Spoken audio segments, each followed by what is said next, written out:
मेरे पर एक रिस्पॉन्सिबिलिटी थी कि अब अपने परिवार की गरीबी दूर करनी है तो क्या करना चाहिए। मैंने वहाँ पर एसएससी और बैंकिंग की तैयारी करना शुरू की। 5 से 6 मेरे back to back prelims qualify हुए, बट मेरा मेंस क्वालिफाई नहीं हो पाया क्योंकि मेरी मैथमेटिक्स कंपटीशन की तैयारी करते करते अच्छी हो चुकी थी, तो मैंने पढ़ाने का निर्णय लिया। तो हमारे कोचिंग से ही एक सर का फ़ोन आया।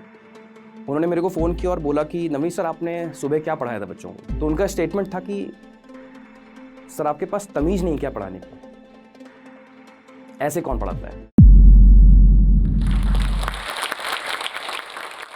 मेरी आज की कहानी से आपको मालूम चलेगा कि अगर आपके अंदर किसी काम को लेकर के जुनून, जज्बा और जिद है, तो आप असंभव से दिखने वाले कार्य को भी संभव बना सकते हो। नमस्कार दोस्तों, मेरा नाम नवनीत तिवारी है। मैं मैथ्स एजुकेटर हूं और मैं कंपटीशन के बच्चों को मैथमेटिक्स पढ़ाता हूं। मेरा जन्म उत्तर प्रदेश के एक बहुत ही छोटे से गांव गाजीपुर में हुआ। मेरे पिता किसान और मेरी माँ हाउसवाइफ है। 2.5 साल की उम्र में मुझे नानी नाना के यहाँ शिफ्ट कर दिया गया और मुझे लगता नहीं कि मुझे आवश्यकता है इस चीज़ को बताने की कि नानी नाना के यहाँ किस तरह से बच्चे को पाला जाता है। मैं बहुत ही पैम्पर्ड चाइल्ड था और जब मेरा मन करे मैं स्कूल जाऊं, जब मेरा मन करे मैं ना जाऊं। मेरा स्कूल कॉलेज सारा का सारा वहीं से हुआ।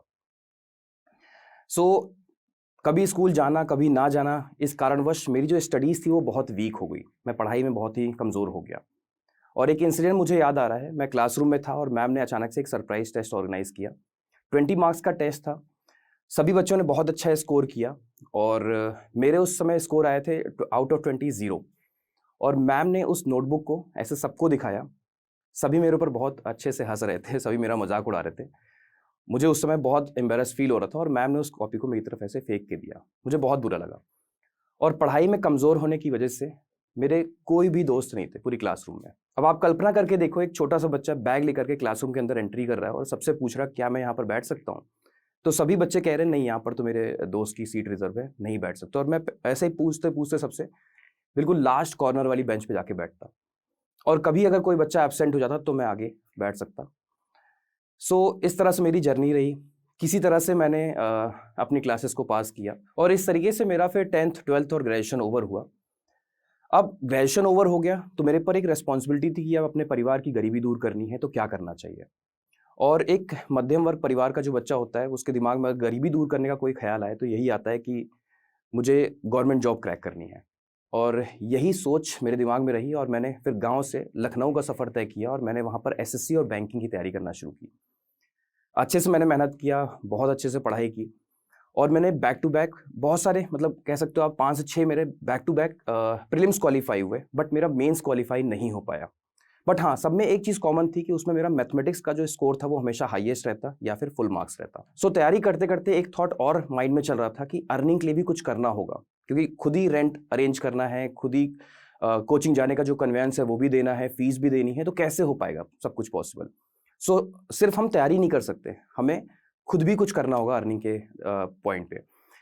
सो मैंने कोचिंग सेंटर्स में अप्लाई करना शुरू किया कि मुझे कहीं पढ़ाना है, क्योंकि मेरी मैथमेटिक्स कंपटीशन की तैयारी करते करते अच्छी हो चुकी थी, तो मैंने पढ़ाने का निर्णय लिया। और फिर मैंने वहाँ पर एक ऑफलाइन कोचिंग थी, मैंने उसे ज्वाइन किया। और जब मैं पढ़ाने गया, सो बच्चे मेरे पढ़ाने के तरीके से बहुत इम्प्रेस हुए, बहुत खुश हुए, बहुत दूर दूर से बच्चे आना शुरू कर दिए। और एक स्वर में 200, 250, 300 बच्चों ने कहना शुरू कर दिया कि सर, अगर आप नहीं पढ़ाओगे तो हम कोचिंग सेंटर छोड़ देंगे। सो उस पॉइंट पर मुझे ऐसा फील हुआ कि शायद यही मेरे पर्पस ऑफ लाइफ है। शायद मेरा धरती पे इसलिए जन्म हुआ है कि मुझे बच्चों की लाइफ को चेंज करना है, मुझे पढ़ाना है। ऐसे ही चलता रहा, मैंने लंबे समय तक पढ़ाया। फिर मुझे एक पॉइंट पर फील हुआ कि यार, जो सैलरी मिल रही है वो तो बहुत कम है, 8 से 10 हज़ार रुपये की सैलरी मिल रही है। और मैं यहाँ लखनऊ आया था कि मुझे अपने घर की गरीबी दूर करनी है, मुझे कुछ बड़ा करना है। बेशक मुझे बहुत अच्छा लग रहा है, मुझे बहुत खुशी मिल रही है बच्चों को मैथमेटिक्स पढ़ाने में, बट इससे कुछ चेंज नहीं आ रहा है कि हम फाइनेंशियली बहुत स्ट्रांग हो पाए। सो मुझे लगा कि मुझे खुद का कुछ स्टार्ट करना पड़ेगा। और उसी टाइम पर मुझे फील हुआ कि एक गैप है मार्केट में। वो ये कि एक टीचर किसी एक टॉपिक को 8 से 10 साल पढ़ा रहे होते हैं और उस टॉपिक को पढ़ाते पढ़ाते वो खुद में बोर हो जाते हैं। और जब वो बच्चे को पढ़ाने जाते हैं तो कोई नया बच्चा आता है तो वो उस एंथुसियाज्म के साथ, उस इंटरेस्ट के साथ वो चीज़ नहीं पढ़ा पा रहे होते हैं। सो इससे होता क्या है, जो बच्चा है उस टॉपिक के साथ उसका इंटरेस्ट डेवलप नहीं हो पाता और उस सब्जेक्ट के साथ उस बच्चे का जो कनेक्ट है वो फिर कनेक्ट नहीं हो पाता और बच्चे का वो सब्जेक्ट फिर वीक हो जाता है। सो मुझे वो गैप फील हुआ, मुझे लगा कि टीचर्स को भी मोटिवेशन की ज़रूरत होती है। और मैंने फिर उसी समय पर कोचिंग ड्रॉप की और मैंने एक खुद का स्टार्टअप शुरू किया। लाइफ में आपको बहुत सारे लोग कहेंगे कि 10th पास कर लो, लाइफ सेट है, 12th पास कर लो, लाइफ सेट है, ग्रेजुएशन कर लो, कॉलेज कर लो, लाइफ सेट है। बट मैं यहाँ पर आपको एक चीज़ बताना चाहूँगा कि लाइफ में जो संघर्ष होता है वो कभी फिनिश नहीं होता। कभी आपके लाइफ में अप फेज है तो कभी डाउन भी होगा, कभी डाउन है तो अप भी होगा। संघर्ष कभी भी आपको कमज़ोर नहीं करता, ये हमेशा आपको मजबूत बनाता है। जब आप यूपीएससी की तैयारी करते हो तो आपका जो परीक्षा है, आपके जो एग्जाम का लेवल है वो अलग होता है, और जब आप क्लरिकल लेवल की तैयारी करते हो तो उसका एग्जामिनेशन का लेवल अलग होता है। जितना बड़ा संघर्ष होगा, जितनी बड़ी परीक्षा होगी, सफलता भी उतनी ही बड़ी होगी। सो मुझे अब फील हुआ कि अब मैं जो करने जा रहा हूँ वो कुछ अलग है, कुछ नए डायमेंशन में है। हाँ, संघर्ष अलग होगा, चुनौतियां अलग होंगी, बट इस बार कुछ अगर हुआ तो फिर पूरे देश भर में हम जाने जाएंगे, हम टीचर्स के लिए कुछ कर पा रहे होंगे। और मैंने शुरू किया अपना खुद का स्टार्टअप। हमारी खुद की टीम थी, हमारा खुद का ऑफिस था, और खुद के लोग, स्कूल्स में हमारे सेमिनार्स भी हो रहे थे। सो मुझे वो गैप फील हुआ कि टीचर्स को भी मोटिवेशन की ज़रूरत होती है, और फिर मैंने कोचिंग ड्रॉप कर दी और मैंने खुद का स्टार्टअप शुरू किया, जहाँ पर हम टीचर्स को ट्रेन करते थे, टीचर्स को मोटिवेट करते थे। सेमिनार्स हमारे होते थे, हमारी सेल्फ टीम थी, सेल्फ ऑफिस था, हमारे स्कूल्स में सेमिनार, हमारे बड़े बड़े लोगों से मुलाकात होना शुरू हो गई। मुझे बहुत अच्छा लग रहा था कि सब कुछ ठीक चल रहा है, सब कुछ बहुत ही बढ़िया चल रहा है। और उसी टाइम पर कोविड आया, और कोविड के आते ही लॉकडाउन लग गया। लॉकडाउन के लगते ही सारे स्कूल्स, कॉलेजेस, कोचिंग्स बंद। और जब स्कूल कॉलेजेस नहीं तो फिर टीचर्स कैसे, और टीचर्स नहीं तो फिर हमारा स्टार्टअप कैसे। बिल्कुल सब कुछ फिनिश होने के कगार पे आ गया। रेंट, जो एम्प्लॉयज़ थे उनकी सैलरी, एक बड़ा लोन हमारे सर पर आया, लगभग 8-10 लाख का अगर हम कहें तो। एक बड़ा नंबर वहाँ पर देखने को मिला, और मैं एकदम से फिर डिप्रेशन में चला गया कि कैसे इसको कवर किया जाए, क्या किया जाए इसके लिए करके। और लगभग हमारे ऊपर 8-10 लाख रुपए का कर्ज डेवलप हो गया। क्या करें क्या ना करें, कुछ भी समझ में नहीं आ रहा था। सो धीरे धीरे करते करते कुछ समय बीता, और जब लॉकडाउन ओवर हुआ तो मैंने फैसला किया कि हमें फिर से कुछ ना कुछ करना होगा और वापस से ग्राउंड पर उतरना होगा। ऐसे सोचने से या फिर सिर्फ और सिर्फ बैठे रहने से कुछ नहीं होने वाला। सो मैंने फिर से निर्णय लिया कि मुझे पढ़ाना पड़ेगा। जो मैंने शुरू किया था स्टार्टिंग में, मुझे वापस से वही करना पड़ेगा। और मैं गया अपने एक फ्रेंड के पास, जो ऑलरेडी एक टीचर है, जिनकी कोचिंग सेंटर चल रही थी। मैं उनके पास पहुंचा, मैंने कहा कि सर मुझे अभी जॉब की ज़रूरत है, मुझे नीड है, मुझे जॉब चाहिए।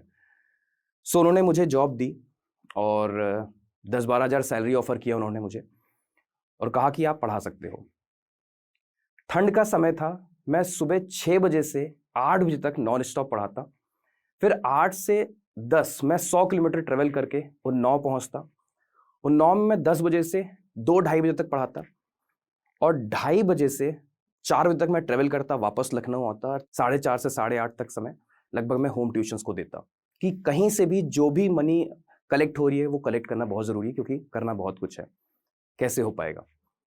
मैं उस दौरान इतना थक चुका होता कि अगर मैं कहीं पर बैठ जाऊं तो मुझे नींद आ जाए, इतना ज़्यादा, क्योंकि ठंड का समय था और बस का ट्रेवल, ऑटो का ट्रेवल ऐसे ही हो रहा था। मैं बहुत थका हुआ महसूस करता था उस टाइम पे। और सुबह अगर मैं वाइट शर्ट पहन के जाऊं तो रात तक आते आते वो ब्लैक हो चुकी होती थी। घर में भी कोई नहीं था, खुद ही सब कुछ अरेंज करना है। खाना अगर बनाने का समय मिला तो रात में मैंने खाना खाया, नहीं तो मैंने खाना भी नहीं खाया। और फिर से मुझे वापस से सुबह 5 बजे उठ करके 6 बजे क्लासेस को कंटिन्यू करना पड़ता। ऐसे ही समय बीतता रहा, चलता रहा, सब कुछ होता रहा। और फिर उसी दौरान एक टाइम आया, मैं सब कुछ करने के बाद, पढ़ाने लिखाने के बाद, मैं रात को घर पे पहुंचा, 8:30-9 बज रहे होंगे। तो हमारे कोचिंग से ही एक सर का फ़ोन आया। उन्होंने मेरे को फ़ोन किया और बोला कि नवनीत सर, आपने सुबह क्या पढ़ाया था बच्चों को? तो मैंने बताया, सर मैंने ऐसा कुछ पढ़ाया था। तो उनका स्टेटमेंट था कि सर आपके पास तमीज़ नहीं क्या पढ़ाने की, ऐसे कौन पढ़ाता है? सो मुझे बड़ा अजीब लगा उनका ये व्यवहार, कि कैसे आप बोल सकते हो? मैं वही टीचर हूँ जिन्होंने बहुत सारे बच्चों का प्यार पाया एक समय पर। बच्चों का एक स्वर में कहना होता था कि नवनीत सर आप नहीं होगे तो हम कोचिंग छोड़ देंगे। बट हाँ, आज समय मेरा कमज़ोर है, तो आप कुछ भी कह सकते हो। तो मैं कुछ नहीं बोला, मैं सिर्फ सॉरी सर और जी सर, क्योंकि मुझे जॉब की ज़रूरत थी। तो मैं सिर्फ एग्री किया कि हाँ ठीक है सर, आगे से नहीं होगा। बट मुझे उस पॉइंट पर एक बात फील हुई कि बलवान तू नहीं, तेरा वक्त होता है। अगर किसी व्यक्ति का समय अच्छा चल रहा है तो इसका मतलब ये नहीं कि वो हमेशा अच्छा चलेगा, और अगर किसी व्यक्ति का समय खराब चल रहा है तो इसका मतलब ये नहीं कि हमेशा खराब चलेगा। बट मैंने कंटिन्यू किया और मैं ऐसे ही पढ़ाता रहा।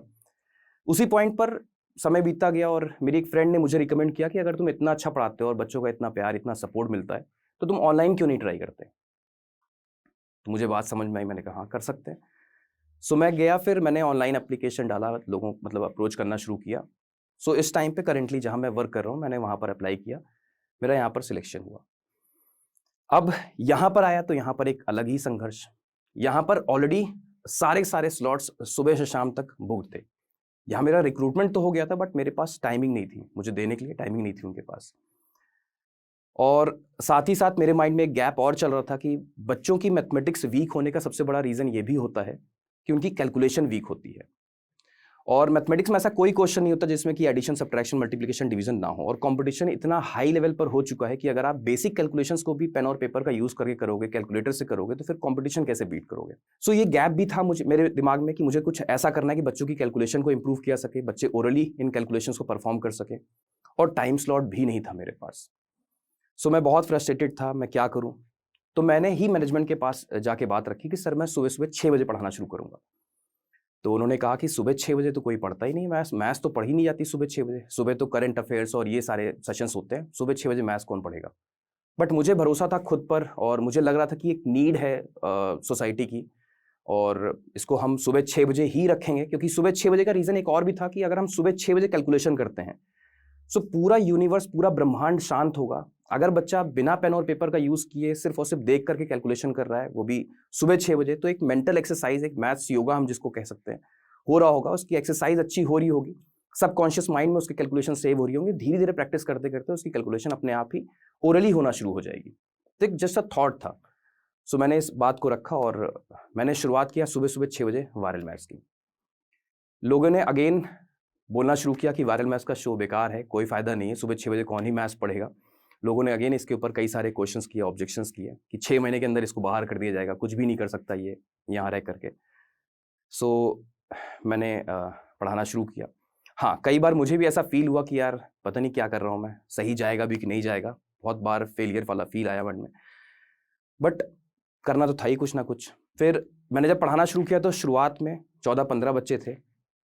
ये बातें मैंने बच्चों को बताना शुरू की कि यार ऐसे नहीं काम चलेगा, 14-15 बच्चों से तो कुछ नहीं होने वाला है ना, कुछ करना होगा। तो इस चीज़ का जिम्मा जो था, रिस्पॉन्सिबिलिटी, वो बच्चों ने अपने कंधों पर ली।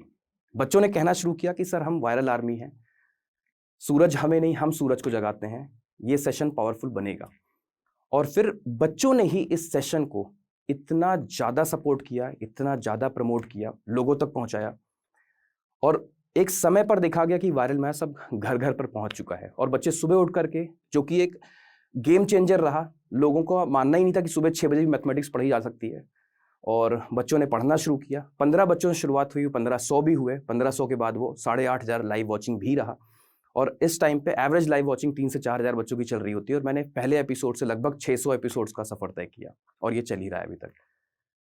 वायरल मैथ्स ने कई सारे सिलेक्शंस भी दिए, और मैंने फिर उसके बाद एक बुक भी रिलीज़ की वायरल मैथ्स के नाम पर, और वो भी बेस्ट सेलिंग रही। जब मैंने शुरू किया था तो 15 से 16 बच्चे लाइव आ रहे थे, और जैसे कि आपने सुना, देखा कि बहुत सारे लोगों ने कहना शुरू कर दिया था कि ये बस 5-6 महीने का फैकल्टी है, टीचर है, ये इसको जॉब से निकाल दिया जाएगा, कुछ भी नहीं होने वाला।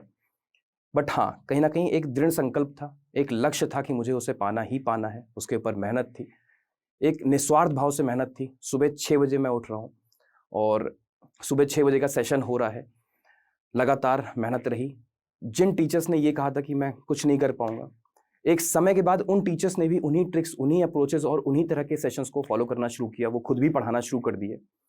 सो कहने का मतलब यहाँ पर ये है कि अगर आप के माइंड में क्लैरिटी है, अगर आपका विजन जो है वो क्लियर है कि मुझे ये करना है, सो कहने वाले कहते रहेंगे, और आप कहीं ना कहीं अपने अपने संघर्ष को खत्म करते हुए आप सफल हो गए जरूर। वायरल मैथ्स में बहुत सारे बच्चों ने पढ़ाई की, आज भी पढ़ रहे हैं, एक बड़े नंबर्स में सिलेक्शन मिला।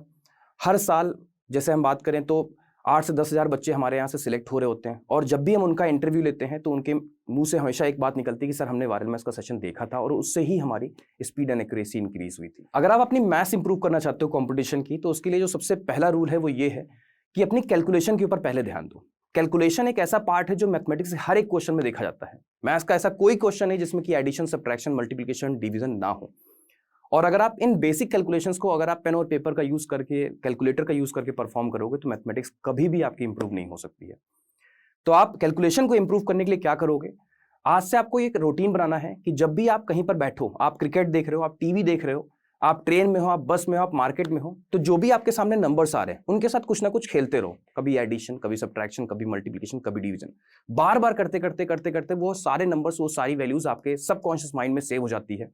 और फिर आप देखते हो जब आप मॉक दोगे, जब आप एग्जाम में दोगे, तो वही नंबर्स घूम फिर के आपके सामने आएंगे और आप आसानी से उनका आंसर निकाल पा रहे होगे। तो सबसे पहला रूल तो यही कि आपको कैलकुलेशन के ऊपर बहुत स्ट्रांग काम करना होगा।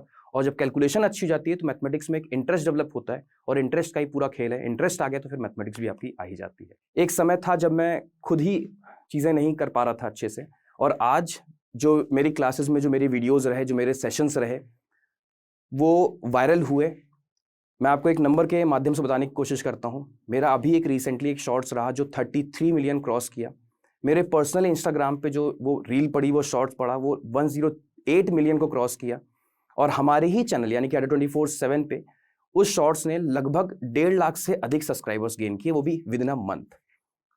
सो आप यहाँ पर चीज़ों को समझ पा रहे होगी। हमें सिर्फ और सिर्फ अपनी मेहनत पर यकीन रखना होगा, हमें अपने कर्म पर फोकस करना होगा। लोग डिस्ट्रैक्ट करने वाले लगे रहेंगे। सो इस लाइन के साथ मैं अपने इस पूरे के पूरे सेशन को विराम देता हूँ। वो लाइन है जो आपको हमेशा मोटिवेट करेगी। ना संघर्ष ना तकलीफ तो क्या मजा है जीने में, हर तूफान थम जाता है जब आग लगी हो सीने में।